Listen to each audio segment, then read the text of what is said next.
First contest of the 2024 presidential race just a week away. All eyes are on Iowa. GOP candidates are descending on the caucus state, trying to close in on the front runner, former President Trump. Drew Petremont has more on this race for the White House. Fire those civil servants because of civil. Countdown to the caucuses in Iowa. Republican candidates crisscrossing the state, making their pitch to voters. We're in this to revive who we are as a country. But make no mistake, we've got a mission, and we've got to complete this mission. The candidates chasing Donald Trump, far and away the frontrunner in polls, trying to steer voters away from the embattled former president who remains popular within the Republican Party. I think President Trump was the right president at the right time. I agree with a lot of his policies.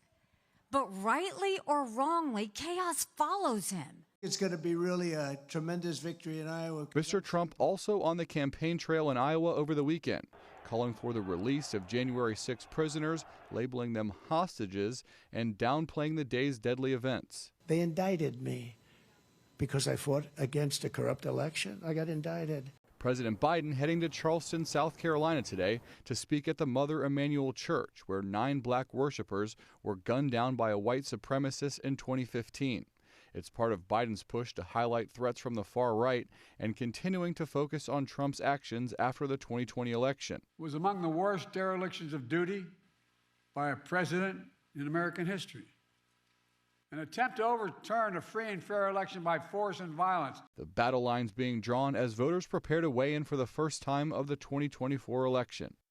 Trump is expected to be in court here in D.C. tomorrow. His lawyers are set to argue that he's immune from prosecution on charges that he illegally tried to overturn the 2020 election.